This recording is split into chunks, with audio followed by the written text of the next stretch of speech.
For most of human history, we didn't just guess how the world worked, we were sure. So sure that we taught it as fact. We built maps around it, we punished people for questioning it. And then quietly science did what it always does. It changed its mind, not because it's weak.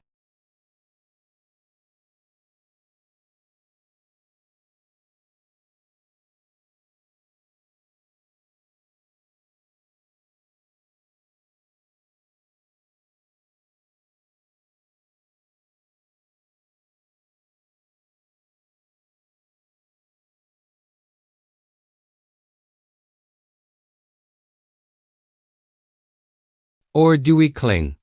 So let's rewind to the obvious truths that weren't true at all.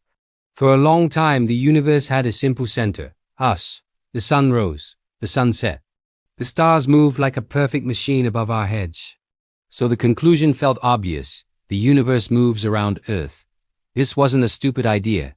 It matched what people could see.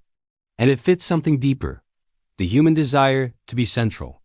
But then came an uncomfortable observation. Planets didn't move like they should. They drifted, they looped, they retrograded like they changed their minds mid-orbit. To make the model work, people added complexity, invisible circles on top of circles. A beautiful machine, held together by excuses, until telescopes arrived, until the math got sharper, until the evidence became too heavy to ignore.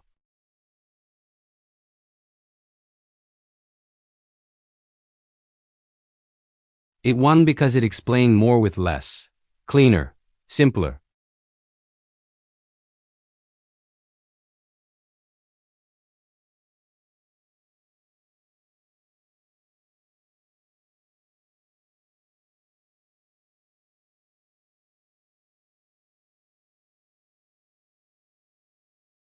The Earth spins at about 1 rotation per day. Depending on where you live, you're traveling up to around 1,000 miles per hour, about 1,600 kilometers per hour.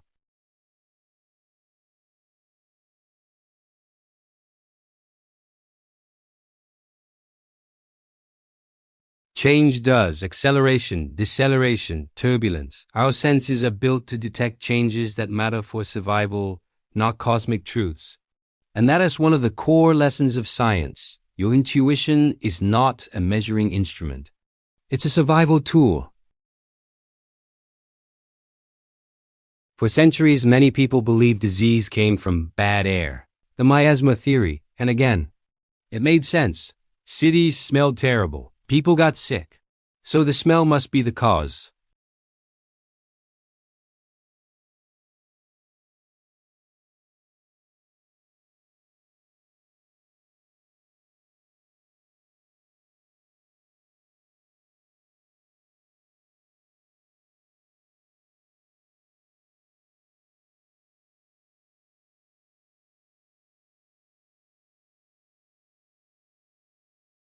And suddenly, bad air wasn't the cause. It was a clue, not the enemy. Just the environment where the real enemy thrives. This changed everything.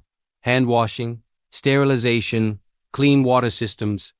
And here's what's important. This wasn't just science becoming smarter. It was science becoming more humble.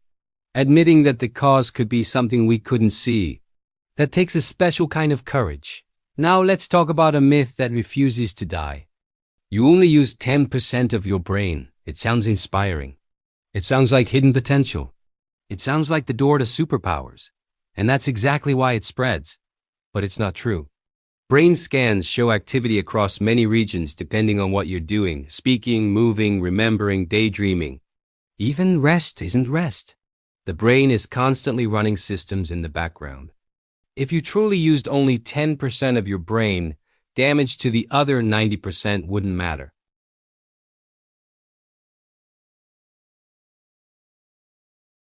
So why do people keep repeating it?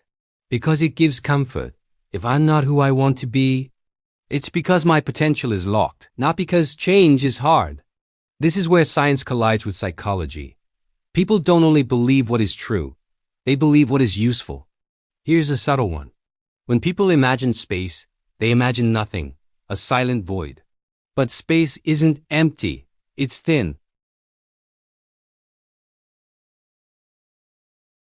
And in some places, violent storms you can't hear but can measure. The universe is not calm, it's just far.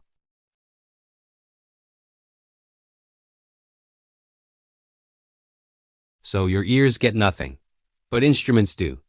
The cosmos is a place of constant activity. Stars forming, dying, colliding, bending space-time.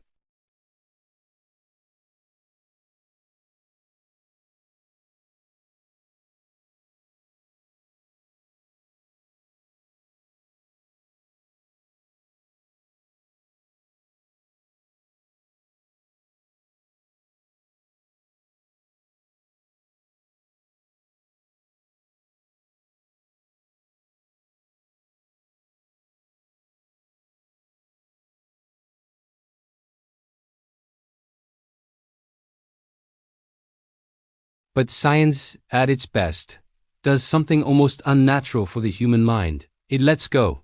It says, show me again, measure it again, prove it again. Not to win an argument, but to get closer to what's real. And that is why science doesn't look like certainty. It looks like revision.